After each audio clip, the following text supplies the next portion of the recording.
Welcome back, Dr. Austin Weiser is an economist of Pan Atlantic University. He joins us this morning. Thank you for coming on today. Thank you. Good morning. Well, yes, we've seen or heard the explanation in terms of what transpired, why that was not attached. So maybe when it's attached, then they will consider all of those. But in terms of how this is playing out, it doesn't look tidy. No.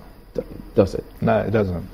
And it's so sloppy, and it's as if for such a huge amount of money, and 2016 budget is about $20 billion dollars and thereabout, and we're not even talking about financing that deficit. And I don't know who in the world today is borrowing to finance infrastructure alone, without the private partnership. Many countries in Asia and some of these countries, Singapore, for instance, they have huge infrastructure development, and it was not the state.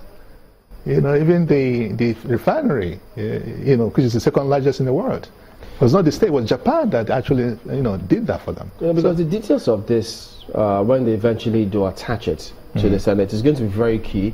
Yeah. But just as you also highlighted here, but can we then really say, because we haven't seen defined details, that because largely we heard they need to finance infrastructure. If they finance infrastructure, do you think that will give us at least the necessary platform and then generate sufficient return on investment? Yeah, these are some of the things that I've always I look forward to seeing. In any borrowing, and you say for a period of 3 years, that means let's take $10 billion every year. They say it's for at 0% interest rate. 0% interest rate? That's what they say. Okay, but I thought it was about 1.55% interest rate. Even at that, even if it's 0% interest, fine, which is good. But let's see the details. How are you going to pay back? Where are the investment that will generate funds to pay back? That's the whole essence of loan. Spain, many years ago, borrowed in the southern part of Spain, used to be like Ajegone. The government borrowed money and turned around that city into an industrial town. Monies are being generated to pay back that. Ireland borrowed to build a IT city. Monies being used there, used to pay back, being generated there, being used to pay back. Wait, are you building a new city? Are you building what exactly are you doing that will generate these funds? Speaking about what they're doing, don't you think that, or do you, because yes, now we're talking about fighting corruption, have we sufficiently plugged some of those leakages to ensure that when this loan comes, it will be channeled to the appropriate parties? You see, this is another, the institutions are still weak. Nothing has been done to really say, okay, this is, it's just the body language. The expose that we are seeing about fighting corruption, about corruption, exposing corruption, but they keep harping on it. There are no steps, no systematic way of, or they have shown that these institutions, if in your house that the environmentalists or these people that fumigate, they'll tell you that, look, when they fumigate, they have to look at loopholes where the rats come into your house and deal with that one, so that once they deal with the ones, they will not come back again. And these are the things, these rats in the sectors that are always pilfering government funds and all that. Have you plugged down there's nothing to show that the institutions are still weak. They have not done a good job at plugging that, so that even when this administration leaves, there's continuity. Now, that notwithstanding, do you think we need this loan? I don't think so. I think it's a lazy man's way out of his problem. But we need funds to grow the economy. Lazy? Oh yeah, because you need to think of creative way of generating funds. Because I see bigger nations, even the United States and so many other nations. You don't need to. You can partner. They still borrow. No, you see, they'll still borrow. Quite all right. I'm not saying borrowing is bad, but have you other avenues of doing that. It's an opportunity for them to sit down and think creatively. What can we do?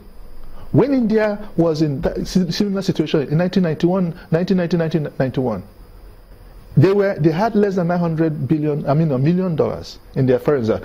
credits were denied. They sat down and looked at themselves. And they reached out to Indians in diaspora. And they started bringing investment. Before they now, whatever be the shortfall, they now went and borrowed.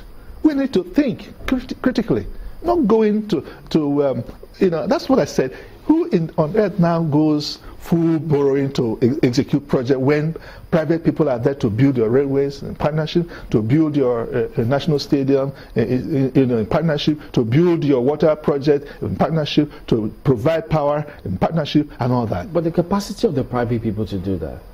It is not just the local capacity. Right. It's both international capacity. Right. But what we need to do, just give us a minute. We'll be back and then talk about that. Don't go away.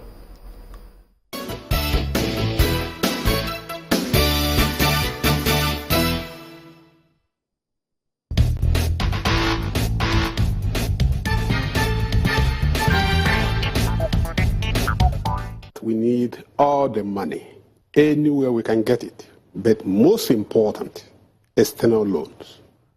Look, Nigeria's credit worthiness is among the highest in the world.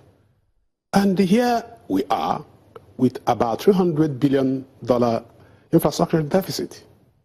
And our debt to GDP ratio is about 40%. Our peer economies have an average of 55%. So for me, why should you borrow domestically when it is very, very expensive? It crowds out the real sector firms, and also it puts pressure on the interest rate. That's why NPR has to always go high. So why not you borrow externally? And when you borrow externally, those people you are borrowing money from follow you to ensure that what you borrowed money for is what you use the money for. Because also they are very, very concerned of having back their money.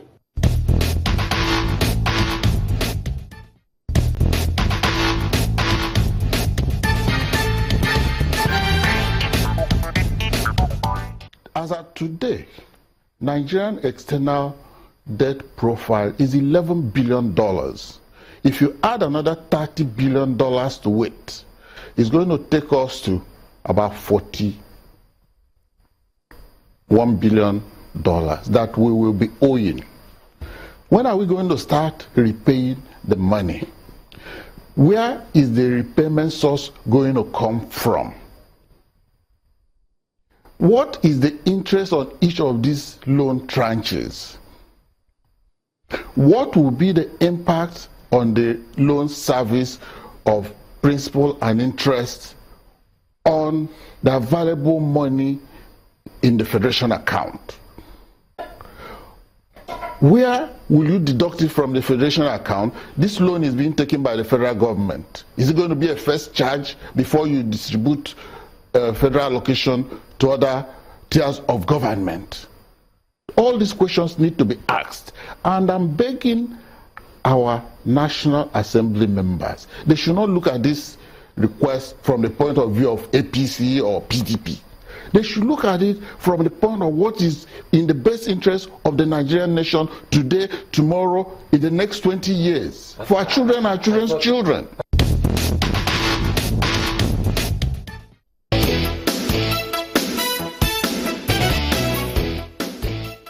Welcome back. Still focusing on the $30 billion loan request